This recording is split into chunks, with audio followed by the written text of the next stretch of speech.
السلام عليكم ورحمة الله وبركاته شباب، في فيديو جديد وحلقة جديدة. اليوم راح أوريكم كيف تخلوا اللاعب حقكم يقفز مثل ماريو. وعلى طول خلونا نبدأ بالفيديو. أول شيء نحتاجه إن نكتب 4 عناصر اللي هما الجرافيتي اللي راح نخلي قيمتها 0.2، والجامب هايت اللي راح نخليها 5، والسرعة أو سبيد اللي راح نخليها نفسها جامب هايت، واخيرا التست اللي راح يكون فولس في البداية يا شباب. بالطبع تقدروا تغيرون هذه الثلاث الاول، تقدروا ان تغيروهم مثل ما تبون، يعني حسب اللعبة الخاصة بكم.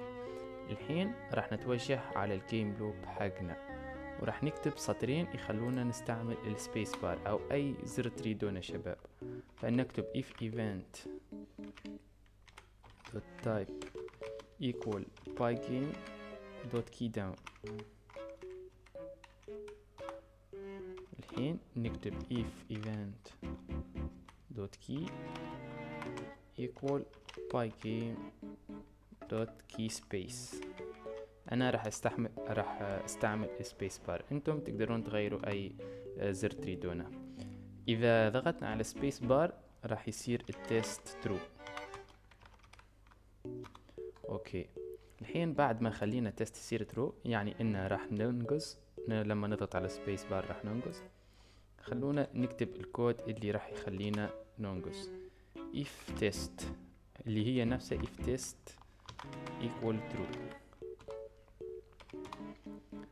اوكي، ايش راح يصير؟ اللاعب لازم يرتفع، احداثيات اللاعب لازم ترتفع. فراح نكتب player rect دوت center y راح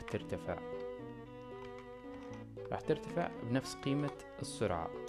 اوكي، في كل مرة السرعة راح تنقص شباب، راح نخلي السرعة تصير اقل. يعني اللاعب في كل مرة راح يرتفع، مثلا المرة الاولى ب5 فريمات، المرة الثانية راح يرتفع ب4 فريمات، الثالثة ب3 كذا، يعني الى ان يصير سبيد نيجاتيف. راح تصير قيمة سبيد او سرعة نيجاتيف.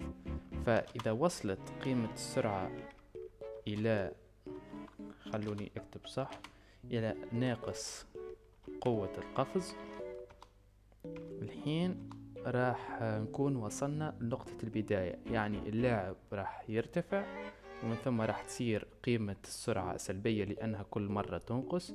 لما تصل إلى ناقص قوة القفز، الحين لازم نتوقف، صح؟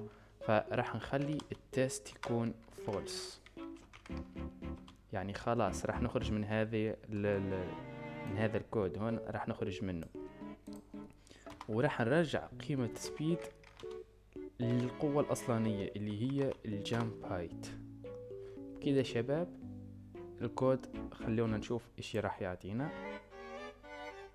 اوكي، هذا هو اللاعب حقنا. اذا ضغطنا على سبيس بار مثل ما تشوفوا شباب اللاعب يقفز. اوكي، اتمنى انه الفيديو يكون ساعدكم. اذا فعل لا تبخلوا علينا بالضغط على زر الاعجاب والاشتراك بالقناة. والسلام عليكم ورحمة الله وبركاته.